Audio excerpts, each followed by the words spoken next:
আজকের বানাবো ইঁচড় চিংড়ি। তো এখানে ইঁচড়টা নিয়ে এসেছে গোটা। তো ইঁচড়টা এখন আমি কাটবো।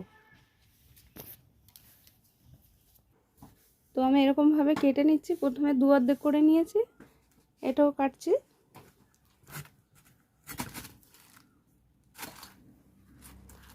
এখন এই আঠাগুলো ছাড়ানোর জন্য একটু জল হাত দিয়ে ছাড়িয়ে নিচ্ছি। এখানে জল নিয়েছি কেটে রাখার জন্য।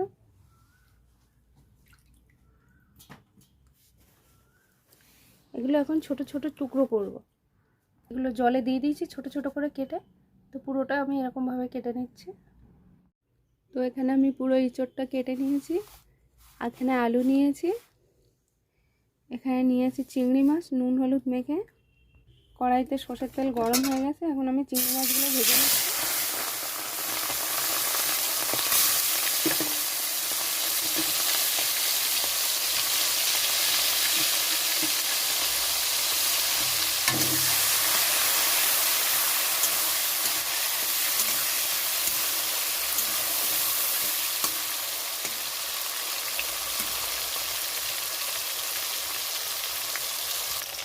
চিংড়ি মাছটা ভাজা হয়ে গেছে, এখন আমি নামিয়ে নিচ্ছি। এই তেলের মধ্যে এখন আমি আলু আর ইঁচড়টা ভেজে নিচ্ছি।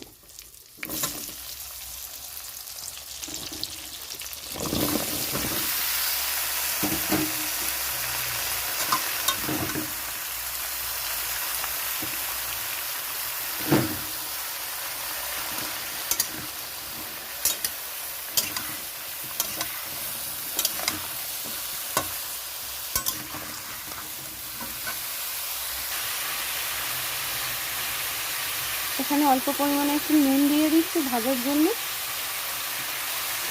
দিয়ে দিচ্ছি হলুদ গুঁড়ো,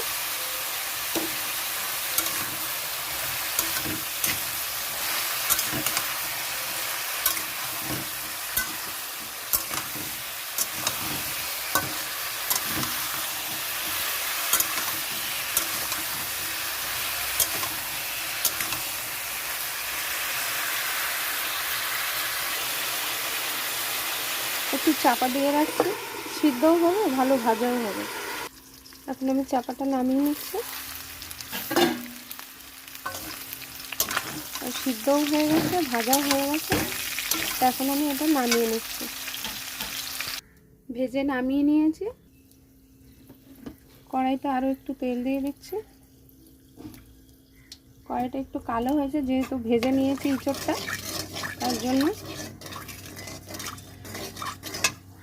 কড়াই তেলটা কালো হয়েছে একটু, তো এখানে দিয়ে দিচ্ছি গোটা গরম মশলা, জিরে,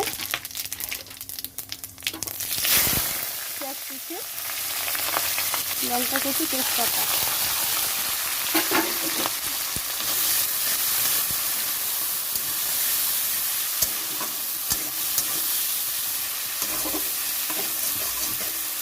তো ইঁচড়ের আঠা লেগে গেছে কড়াইতে, ওই জন্য কড়াইটা মনে হচ্ছে পুড়ে গেছে, অথচ পুড়ে যায়নি। এখন আমি পেঁয়াজগুলো ভালো করে ভেজে নিচ্ছি।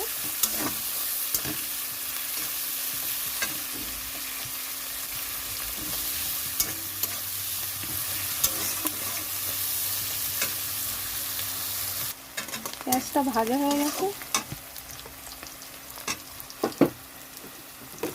তো এখানে আদা জিরা বাটা দিয়ে দিচ্ছি।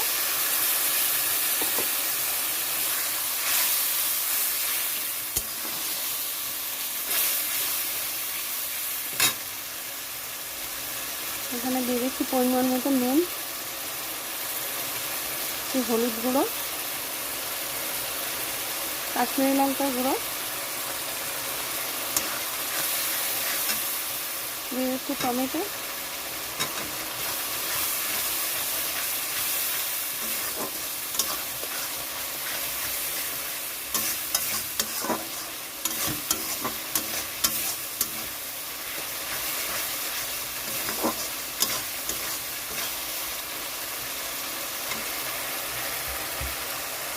এখানে দিয়ে দিচ্ছি চিংড়ি মাছ,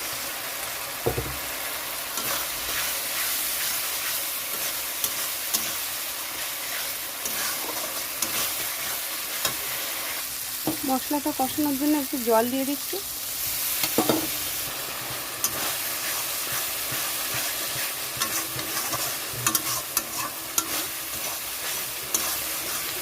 মশলাটা কষানো হয়ে গেছে, তো এখানে আমি ইঁচড়টা দিয়ে দিচ্ছি।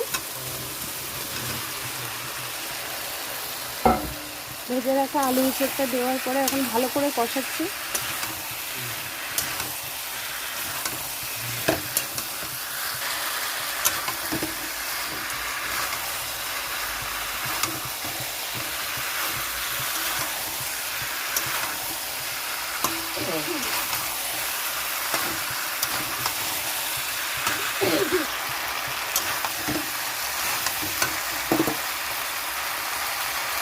এখানে একটু গরম জল দিয়ে দিচ্ছি কষানোর জন্য।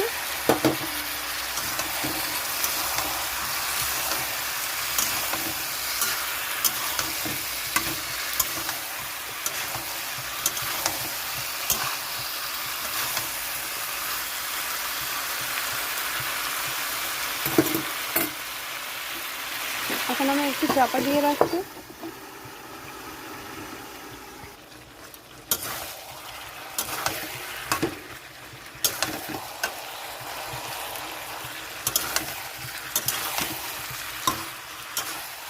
চাপা দিয়ে রেখেছিলাম, চাপা দিয়ে রাখাতে সিদ্ধ হয়ে গেছে, ভালোভাবে কষানো হয়ে গেছে।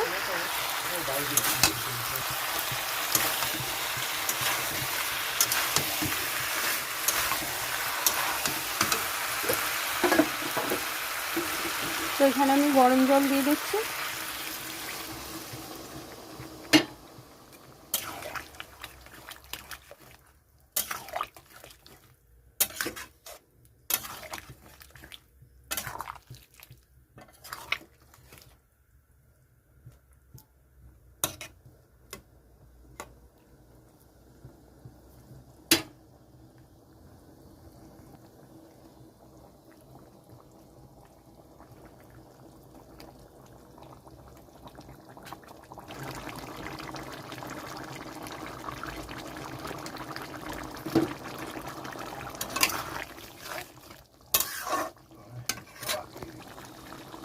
তো রান্নাটা হয়ে গেছে, একটু ঝোল ঝোল নামাচ্ছি।